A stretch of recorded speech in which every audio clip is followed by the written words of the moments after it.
Hello, everybody. Welcome back to another episode of The Hard Truth. Thank you so much for watching. We've got so many great things lined up this summer.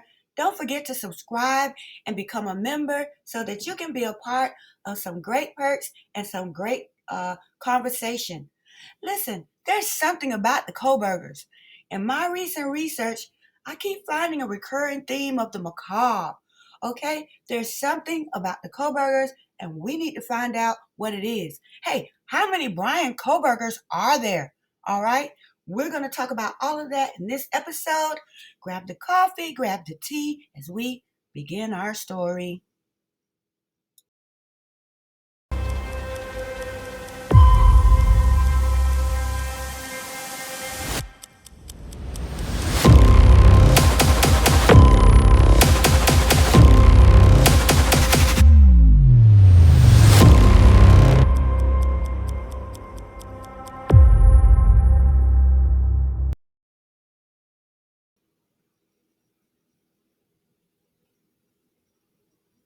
The state seems to be um, focusing on the IgG as pointing them towards Brian Coburger, but in Ann Taylor's statements, she focuses on the fact that the IgG produced several possible suspects, and she's right. Okay, but there seems to be an unusual amount of emphasis on the family. She seems to be interested in other family members.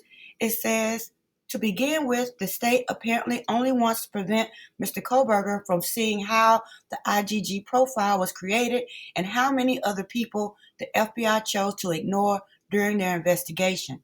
In essence, the state argues that if the later STR testing is accurate, then there is no reason to concern themselves with how the state came to investigate Mr. Kohberger.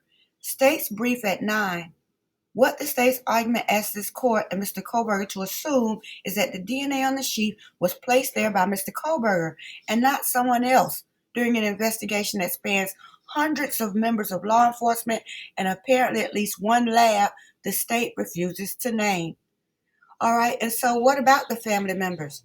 And I'd also like to put a quick note here that the reason for the order, the motion to instate a protective order over the IgG is not to protect the identity of the family members from the ancestry database. The purpose of that order is to keep the state from having to provide the identity of the FBI agent that supposedly gave them the tip. That's who they're trying to protect, not the families. Because if they were concerned about the Coburger family, the sisters wouldn't have been fired. Okay, and they wouldn't have stormed those people's house the way they did just to arrest Brian Coburger. So this is not about protecting the families on that tree. All right, but Ann Taylor is saying she wants to see who else is on that tree. And so let's take a look. We want to know too, right?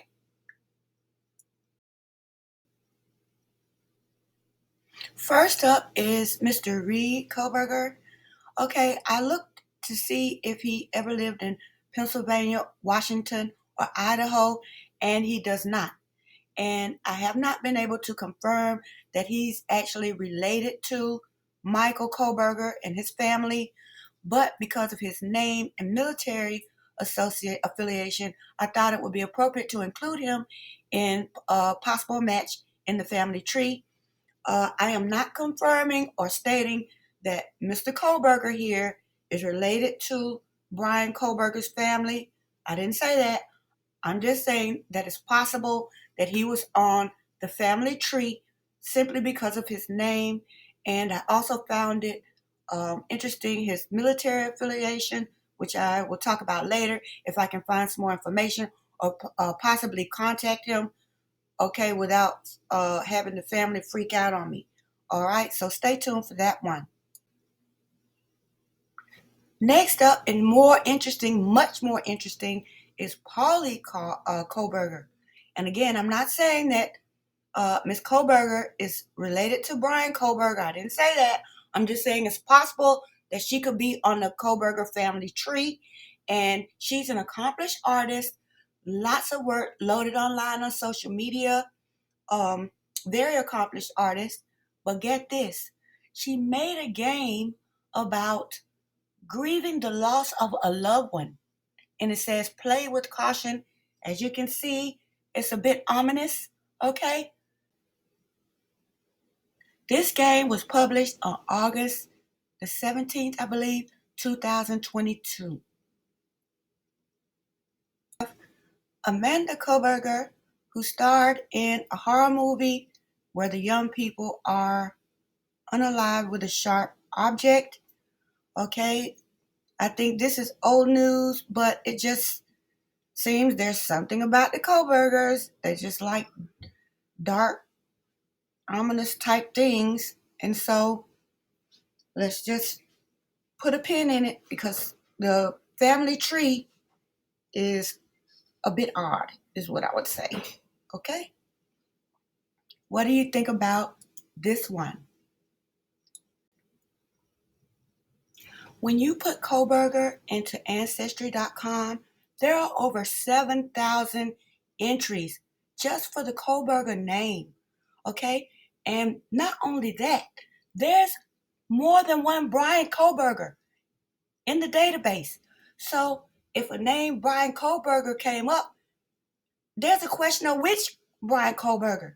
There's a Brian Kohberger in Hawaii, and there's a Regine Kohberger that's related to the Brian Kohberger in Hawaii.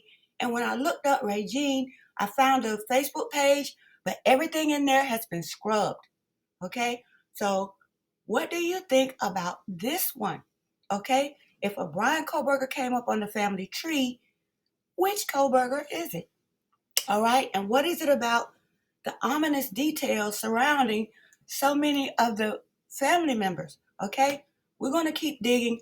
What do you think about this one?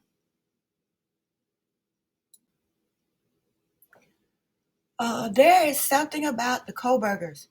Okay? There's something that Brian Kohberger knows. I'm not sure what it is, but I can just feel it in my gut. I don't want to think that somebody in his family called and gave his name. And I certainly don't want to think that somebody in his family has something to do with the Idaho 4 case. Okay. I don't want to think that a snuff film was a part of it and that somebody or multiple people in his family were involved. I really don't want to discover that, but we definitely have to investigate and find out what he knows, and also if there's a connection to anyone in his family. And last but not least, there are several Brian Kohbergers in that database. Could it be one of them? Or is this DNA IgG just one big falsehood? Okay, and we're just getting ready to go down another rabbit hole. Well, we're going to find out. Guess why? Because we don't have anything else better to do. Like, share, and subscribe, and I'll see you in part 2.